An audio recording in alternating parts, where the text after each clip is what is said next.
teams have in mind for their drafts. Let's now head into the drafting phase between RSG Philippines and Smart Omega. So far, the Ling is still open. I'm wondering if we'll be or I'm actually wondering if the Zushin also will be open here for both of these teams. I think it's was Zushin picked up yesterday or recently? Oh yeah, yesterday it was picked, right? Yeah. It was picked up yesterday, but it didn't go well. It was RSG Philippines themselves who picked up the Jushin. So let's see what they have cooking right now. I think teams understand that the main trades are the Edith, the Hylos, the Roger, and the Harith. I think it's going to be revolving around those. Or could even be a swerve by either of these two to pick up the Phovis in the first phase, depending on the nature. So with the Harith taken out, the Hylos even taken out, so RSG are increasing their chances that they get a really favorable first pick. Maybe the Roger might be open for them. Oh yeah, Just pick the Roger. They take out the Ling, but then that might just mean the Zushin will be available for Ukir if they do proceed to pick up the Roger. But I do agree that you would want to get the Roger instead of let it go into probably Big J or even Andoryu. That's why I'm leaning more towards the idea, like, if you're going to be taking out away two main damage dealers, your opponent took out two major assassins, just pick out the Roger. That leaves Irad with the Hayabusa and Lancelot still available for him. You are going to be giving away the Jushin, if ever, to Omega. But I'm now at this point where I am willing to see teams give up the Jushin. Oh, wait. And instead reprioritize. Again, that was other than the Roger, we also mentioned the Edith. So you're taking away a pick from Ryota, which, again, we did put importance into the EXP lane pick. And again, 67% win rate this season.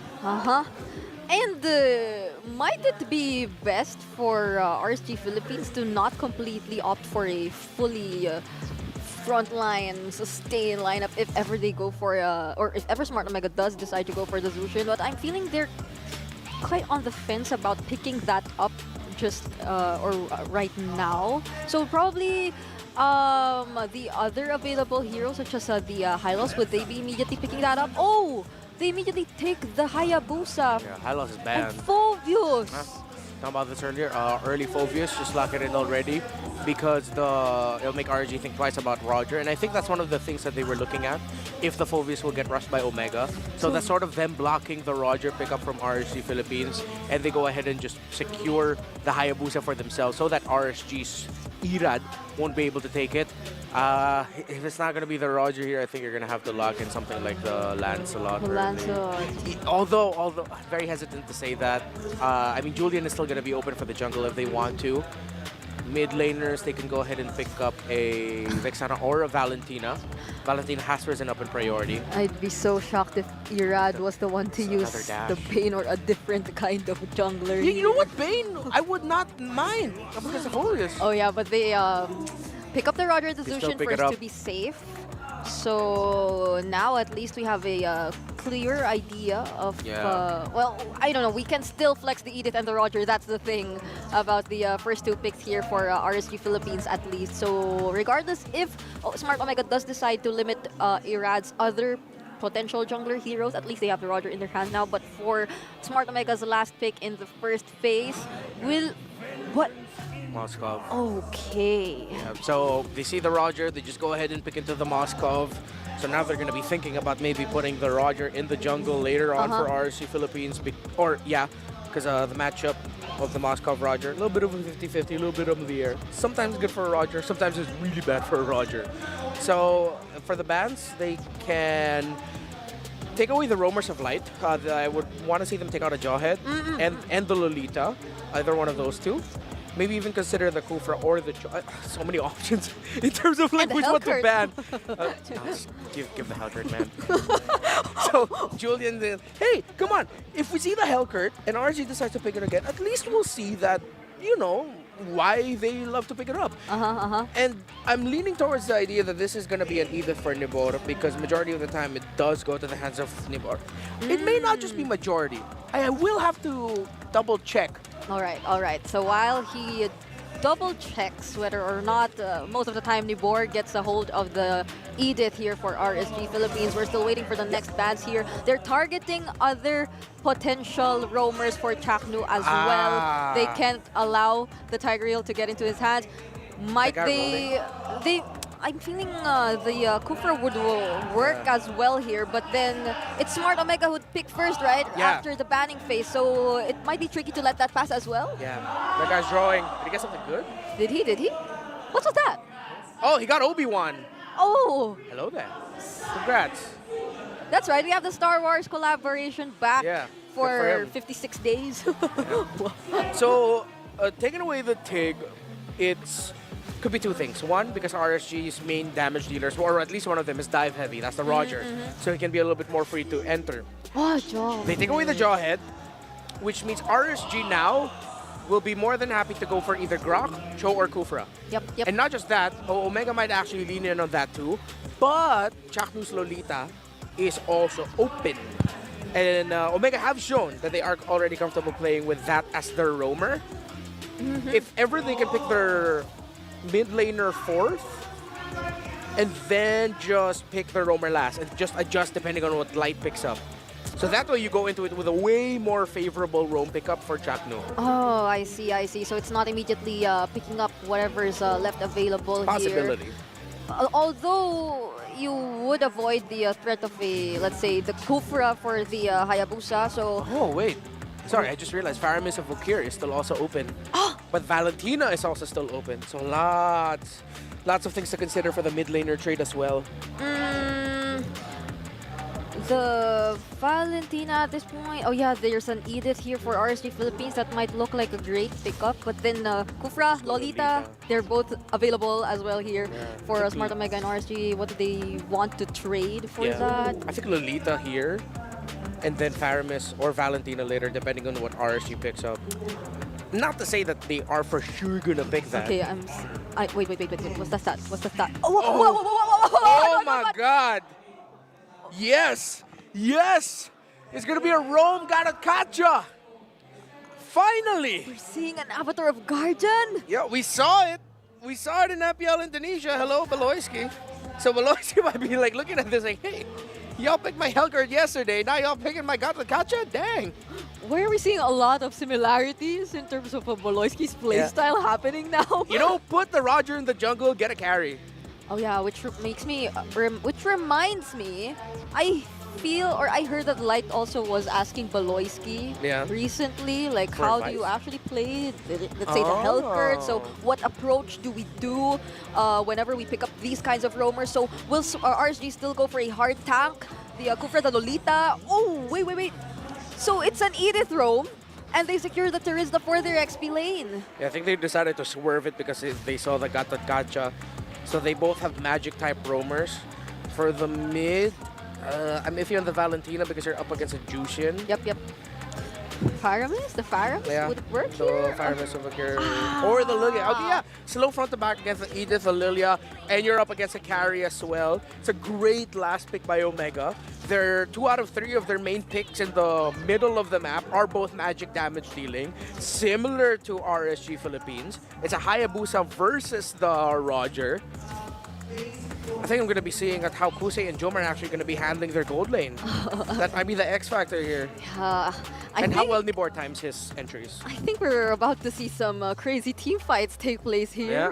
Some Avatar of Guardians here and there, and some Glooms scattered all over the place. So it might be a little tricky here for RSG Philippines to pick wherever they want to commit their team fights. But at least for them, they have the Zushin, they have the Terizla, they have some AoE to partner up with all those damage dealers that they have in their hands. But we'll see how they will be scaling and how fast will that happen in this game. Let's head it over, or hand it over to our casters. And we will receive, thank you so much, Brigida and Renmar Santa Cruz. Welcome to Mobile Legends. Coming from our Infinix game tambayan, it's Leo and Nice 2 at your service. Calling this matchup. How'd you like that, Gatot? You know what? I'm just loving the fact that we have all these kind of fun picks coming up. And I know Renmar mentioned it, you know. It's appeared in other parts of the world for the MPLs, but it's great to just see the meta in a position where you can have this and it works out, you know, whether that's the Hellkurt, whether that's the was it Baksha Roll? We don't talk about that. Well, it's still there. It showed up. It showed up. The Banes, now the Garakatcha. It's great to see. And mainly, maybe because of this Gatot Kacha pick alone, RSG had to swerve their XP and their jungle picks. And so far, not much action because, again, both teams are checking their range. Both teams are adjusting what the lane-to-lane matchup looks like. This is one that Renmar mentioned. Big J versus Kusei. Yeah. Taking a look at the emblems. Looking at it so far, what do you put on a Gatot? All right, it's just full tank, man. He's full tank. And you know what's funny? Before he was actually like picked up in MPLs, when I was forced to roam in my own RGs, I like to pick Garakacha. Reluctantly. Reluctantly, I'd be like, you know what? You know what I mean? You're kind of out in the open, and there's always got to be a downside to those kind of abilities, and that is the downside of that ultimate. And so, yeah, we'll see. And like you said, you can technically get out of it and dodge it, and maybe if it landed a little quicker, you know, maybe it was a little more useful. But I think it's still a pretty good ultimate here for the game. Yeah, it's different from the Numenon Blast because there's a slowing effect as she casts that. There you just see a circle, and you're like, yeah, I'm out of here. Yeah, I'm out of here, but then again, it does put Gatot right in the middle of the action. Yeah. So there is that factor. Looking forward to how it'll be utilized by OMG. Turtle spawns up in the upper quarter here so far. So good, like no skirmishes, no kills, and Chaknu here about to get hit by the Lantern Flare. It's a 3v3 affair, and yeah, it looks like RSG is gonna commit first. They should start this up. Chaknu just waiting for that level 4 too, so Ryota's gonna start this up. Infernal Pursuit gonna be popped. He has to flick around on the defense. Chaknu goes in, unbreakable. The rest of the team still trying to follow up with Ryota, trying to stay alive. He's finally gonna go down. Chaknu also not finding the connection he was looking for. Gets a little bit of the healing back up, but it's 3 versus 1 right now. What? Tries to get out, and he'll do it. But Turtle for the taking here. So RSG looks to take the objective, and they lost Nabor earlier. A minute in, Joseph, a minute in, and it's still a 3v3. No one from OMG or RSG are budging. They trade the XP laters and they get back into the fight. Oh, I think they got this. OMG, hold on, they go in, and Doru will rely on the team to take the Turtle. He sweeps in and gets it with not even using the retry. He's Andrew. In a sliver of an opportunity, just bursts it down, retries it, leaving Irad to just farm up. Again, I think that's the first big win here in this game 1. Turtle scored by Smart Omega. He's he was 2 levels ahead for a bit, but Irad just hit the 6, yeah. So Andora's doing a great job farming up momentum, trying to build up on it too, and again, like you mentioned, before that Turtle even broke out, Leo, like this is generally a slow pace early game. Not much action, not much battling going on, but when they did, you saw how extended these fights can be, especially, with the fact that you also have a Phobius on this lineup from OMG. Yep, let's see what the gold is looking like here. 200 up for Kusei, while Andoryu is up by about 300 away from Irad. Let's see which way Chaknu goes with the builds. What do you reckon the first item should be here? That's the thing with Chaknu playing this. I'm not 100% sure what he goes. Maybe even if I don't know if he'll pick up a Thunderbolt. The fact that he's up against a carry here too, I'm wondering if he's gonna just pick up COD. COD. I don't know. I always picked up Blade Armor, but I don't know if Chaknu's gonna do that. Obviously, it's just something I like to do, but we'll see how he ends up playing it. Aqua is gonna be okay. He's fine. Pop the beacon too, and Doru just showing the damage potential of the Shadow Kill. All right, early COB answered by the Shadow Kill. What would you pick up? Looking at the lineup here? Yeah. From RSG, I'd say Blade Armor is in order because again, you're bouncing back damage from Irad and Kusei. The cores. Radiant Armor, maybe. I don't know. Radiant Armor from Aqua and Light, sure. I double down on Thunderbelt. I think, especially if Omega are able to snowball from here, score the second turtle, that might be the go signal. Just keep snowballing. Like stack up on the hybrid defense. And I know some people like to get concentrated energy too, just because like it's insane when he gets the passive off. That's what makes him so good, is because he's both an offensive and a defensive kilt. Amazing work here. Now Omega playing footsies with RSG. Slight advantage to the Raiders. All right, once again, it all comes down to battling for the objectives, it looks like. There's no fights are going to break out before this. Turtle half health. Nabor at the front of it. Taking some shots from Yoda with the Infernal Pursuit. Will slam down a little bit. There's the penalty zone down now. Nabor could be in trouble. Jom just pushing down the wave as well. Ukir doesn't survive. Still going to be fighting for it. Turret finally taken down. And now they're going to crash down on Ryota, toss him up. Oh. Spear's not going to land, not find the connection as Chaknu finally falls. But Ryota still alive and well, forcing on Irad. But he finally goes down. A big exchange again. Turtle now can finally be focused by RSG. It looks like the Raiders are going to score big this time around as the SOD from Big J misses its mark. There it is, Joseph, There it is. the Thunderbelt. How different would it be if maybe the SOD hit? Is because I think that's what... Whoa, Shadow Kill. All right, close.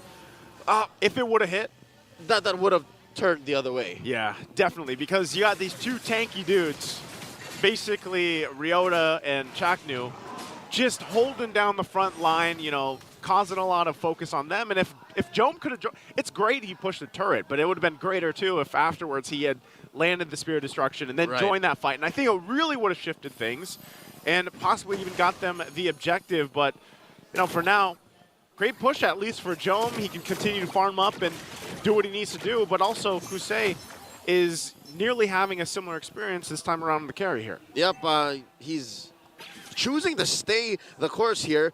Maybe even push that tier 1 down bottom while OMG are a step ahead. They're thinking, you know what? We kind of didn't snowball as hard as we'd like to in the early game. Yeah. So now that we're in turtle territory, or rather Lord territory, why don't we go ahead and commit a little bit more until Jome is ready with his power spike, because that's what he and Ryota are trying to do here. While mid might just be where another fight breaks out.